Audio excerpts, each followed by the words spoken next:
Hello, good morning friends. स्वागत है आप सभी का हमारे YouTube channel Divya steno classes में। अगर आप हमारे चैनल पर नए हैं तो हमारे चैनल को सब्सक्राइब कर लीजिए। आज का डिक्टेशन 100 वर्ड पर मिनट पर रामधारी सिंह दिनकर के उच्च गति अभ्यास खंड 2 का प्रतिलेखन संख्या 25 है। तो चलिए स्टार्ट करते हैं अपना डिक्टेशन। स्टार्ट।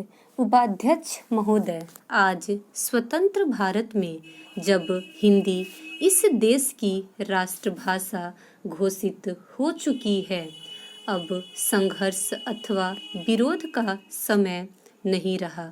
आज का समय ठोस रचनात्मक कार्य का समय है। मैं जानता हूँ संघर्ष करना कठिन है, परंतु उसी एकाग्रता से रचनात्मक कार्य करना उससे भी कहीं अधिक कठिन है। यह भी स्पष्ट है कि संघर्ष के बाद यदि रचनात्मक कार्य नहीं होता तो संघर्ष की उपादेयता ही लुप्त हो जाती और जो सफलता प्राप्त की गई हो उसकी सार्थकता संकट में पड़ जाती है।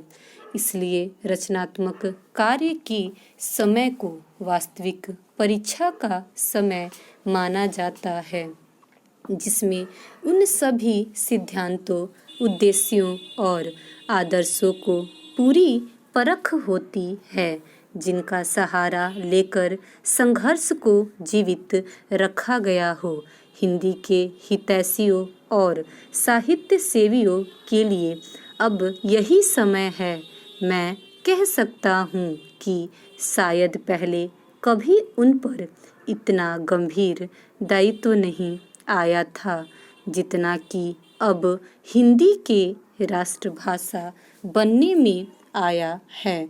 समस्त राष्ट्र ने सर्वसम्मति से हिंदी भाषा का जो मान किया है और हमारे संविधान ने उसे जो स्थान दिया है वह हम सबके लिए एक सद्भावनापूर्ण चुनौती के समान है।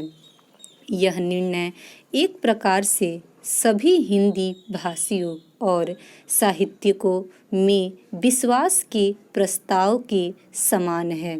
इस आदर को हम कैसे निभाएं जिससे भिन्न भिन्न प्रादेशिक भाषाओं के बोलने वाले प्रतिनिधियों द्वारा किए गए उक्त निर्णय को औचित्य को सिद्ध कर सके। यह एक गंभीर प्रश्न है जिस पर सभी हिंदी सेवियों को विचार करना चाहिए। हिंदी साहित्य सम्मेलन बहुत बड़ी संस्था है जिसके निर्माण में इस देश के अनेकों यशस्वी विद्वानों और देशभक्तों ने योग दिया है। मैं समझता हूँ कि यद्यपि सम्मेलन की स्थापना हिंदी के प्रचारार्थ हुई थी, इसे हिंदी भाषी क्षेत्रों में प्रादेशिक भाषाओं के प्रचार का कार्य भी अपने हाथ में ले लेना चाहिए। इससे एक ओर हिंदी और दूसरी भाषाओं में पारस्परिक आदान प्रदान बढ़ेगा और दूसरी ओर सम्मेलन का आधार भी अधिक व्यापक हो जाएगा।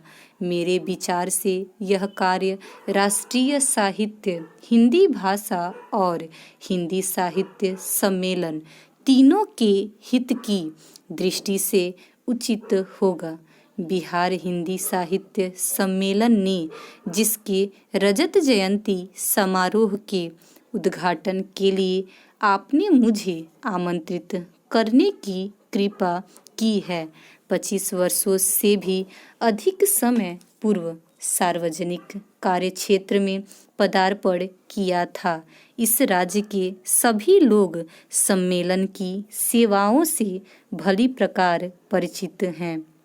मैं आशा करता हूँ कि यह रजत जयंती समारोह इस राज्य के साहित्य सेवियों को और अधिक बल देगा, जिससे वे साहित्य की समृद्धि द्वारा और हिंदी तथा अहिंदी प्रदेशों के बीच पूर्ण सद्भावना का वातावरण तैयार करके इस राज्य के लोगों की ही नहीं बल्कि देश भर की सेवा कर सकेंगे।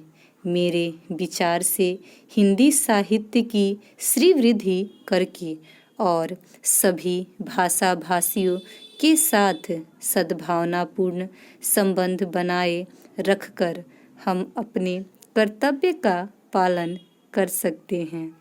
कम से कम इस ओर सबका ध्यान आकृष्ट हो चुका है।